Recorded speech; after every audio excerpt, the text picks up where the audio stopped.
সম্প্রদানকারক হচ্ছে যাকে সত্যত্যাগ করে দান বা সাহায্য করা হয় তাকে বলা হয় সম্প্রদানকারক। মূলত যে গ্রহণ করে তাকে বলা হয় সম্প্রদানকারক। এই ক্রিয়া কাকে বা কার জন্য প্রশ্নগুলি যে উত্তর পাওয়া যায় সেটি হলো সম্প্রদানকারক। মূলত এই রবি ঠাকুর বা ব্যাকরণবিদ যে আছে, এই রবি ঠাকুর বা ব্যাকরণবিদ তারা কিন্তু এই সম্প্রদানকারককে স্বীকৃতি দেয় নাই। এই সম্প্রদানকারক মূলত কর্মকারকের মতো আচরণ করে, এই কারণে সম্প্রদানকারককে কর্মকারক বলা চলে। খেয়াল করো, ভিখারিকে ভিক্ষা দাও। ভিখারিকে, কাকে ভিক্ষা দাও? ভিখারিকে ভিক্ষা দাও। আমরা পড়ছিলাম কি বা কাকে দ্বারা প্রশ্ন করলে যে উত্তর পাওয়া যায় সেটা কর্মকারক হয়। কিন্তু এখানে এই যে ভিখারিকে ভিক্ষা দাও, কাকে? এই যে আমরা ভিখারিকে যখন ভিক্ষা দেই, সত্যত্যাগ করে একবারে দান করে দেই, এই জন্য এখানে ভিখারি হচ্ছে সম্প্রদানকারক। কারণ এখানে ভিখারি হচ্ছে কি? গ্রহিতা। গ্রহিতা হচ্ছে কি? সম্প্রদানকারক। তাহলে ভিখারিকে ভিক্ষা দাও। কারণ ভিখারিকে আমরা জানি কে রে থাকলে দ্বিতীয় বিভক্ত হয়। এখানে তো কে আছে, বলে কি দ্বিতীয় বিভক্ত হবে না? এই সম্প্রদানকারকে সবসময় চতুর্থী বিভক্ত হয়। মনে রাখবা, সম্প্রদানকারকে সবসময় চতুর্থী বিভক্তি হয়। তাহলে এটা হচ্ছে সম্প্রদানকারকে যেহেতু কি আছে চতুর্থী বিভক্তি, সম্প্রদানে চতুর্থী। এখন এটা খেয়াল করো, দুপাকে কাপড় দাও। তাহলে কাকে কাকে কাপড় দাও? দুপাকে কাপড় দাও।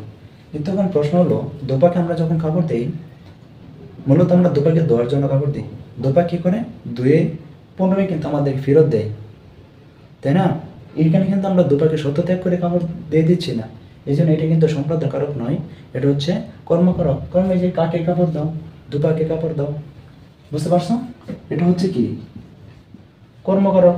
এবং যেহেতু কে আছে, এই জন্য এটা হচ্ছে কি? দ্বিতীয় বিভক্তি। শীতার্থকে বস্ত্র দাও। আমরা শীতার্থকে যখন বস্ত্র দেয় তখন কিন্তু সত্যত্যাগ করে দান করে দিই, এই জন্য এটা হচ্ছে সম্প্রদানকারক। এবং যেহেতু কে আছে তাহলে কি হবে? চতুর্থী, সম্প্রদানে চতুর্থী বিভক্তি। গুরুকে ভক্তি। এখানে গুরু, এই গুরুকে যখন আমরা সম্মান করি, এটা কি কোনো কিছু বিনিময়ের জন্য সম্মান করি? না। যেহেতু এখানে বিনিময় বোঝাচ্ছে না, সেই জন্য এটা হচ্ছে কি? সম্প্রদানকারক। এবং যেহেতু কি আছে তাহলে কি হবে? এটা চতুর্থী বিভক্তি। যদি বিনিময় না বোঝায়, যদি বিনিময় না বোঝায়, কি বোঝায়? বিনিময় না বোঝায়, তাহলে তাহলে সম্প্রদান। মনে রাখবা, যদি বিনিময় না বোঝায় তাহলে কি হবে? সম্প্রদান। গুরুকে ভক্তি, এখানে কিন্তু কোনো কিছু বিনিময়ের জন্য আমি সম্মান করতেছি না, এই কারণে এটা হচ্ছে কি? সম্প্রদান। এবং কে আছে এই জন্য চতুর্থী বিভক্তি।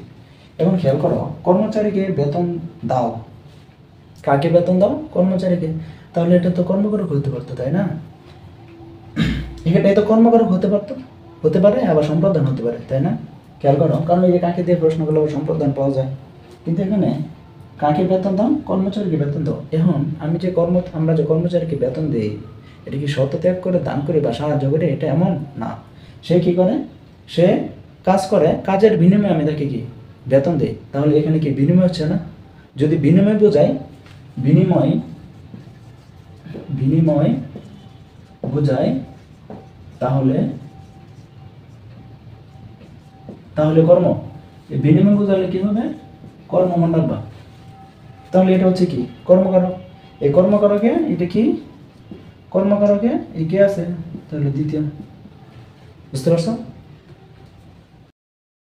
এই সম্প্রদানকারকের এই 3টি টেকনিক যদি তোমরা মাথায় রাখো, তাহলে সম্প্রদানকারক নিয়ে তোমাদের সমস্যা হবে না। খেয়াল করো, যদি সত্যত্যাগ করে দান করা বোঝায়, সেটা কি হবে?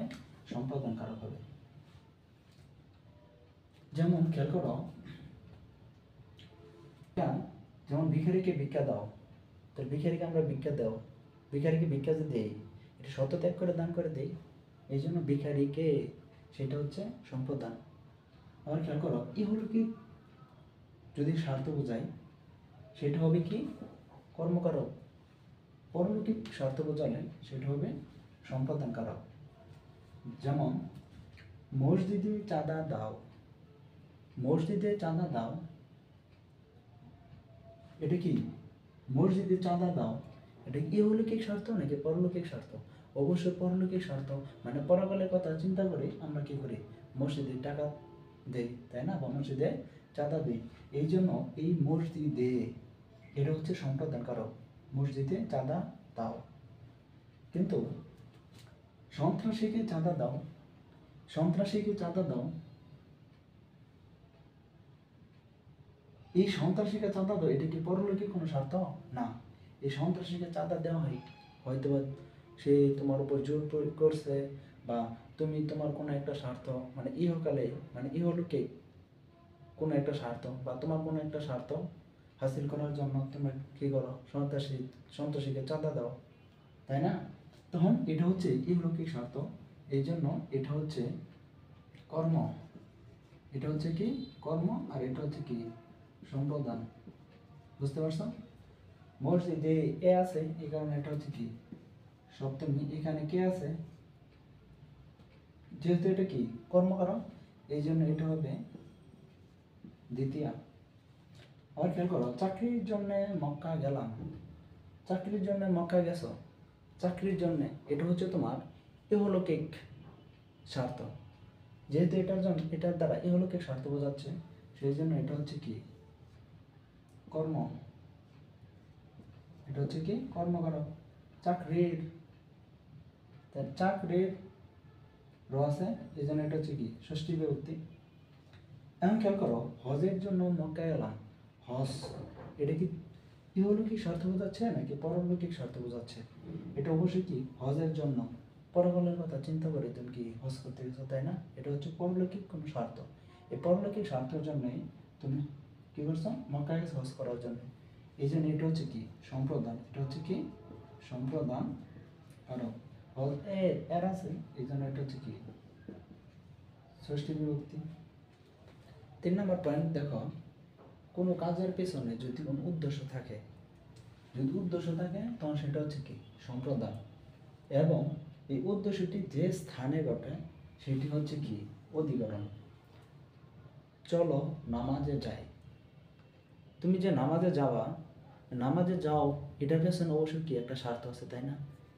নামাজ যে পড়ো, এটা কি একটা পরলৌকিক স্বার্থ, এই কারণে এটা হচ্ছে কি সম্প্রদান কারক। এটা হচ্ছে কি, এটা হচ্ছে সম্প্রদান, নামাজে এ আছে, এই জন্য এটা হচ্ছে কি সপ্তমী। বুঝতে পারছো? চলো মসজিদে যাই, মসজিদে, এখন এই যে নামাজ, মানে এই উদ্দেশ্যটা তোমার যে স্থানে ঘটে, কোন জায়গায় ঘটতেছে, মসজিদে সংঘটিত হয়। এই জন্য যেহেতু জায়গা বোঝাইতেছে, সেই জন্য এটা হচ্ছে কি তোমার অধিকরণ, এটা হচ্ছে কি অধিকরণ।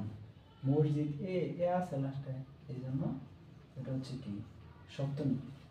আশা করি সম্প্রদান কারকের এই যে 3টা টেকনিক দিলাম, এই 3টা টেকনিক যদি তোমরা মাথায় রাখো, ইনশাল্লাহ সম্প্রদান কারক নিয়ে আর তোমাদের কোনো সমস্যা হবে না।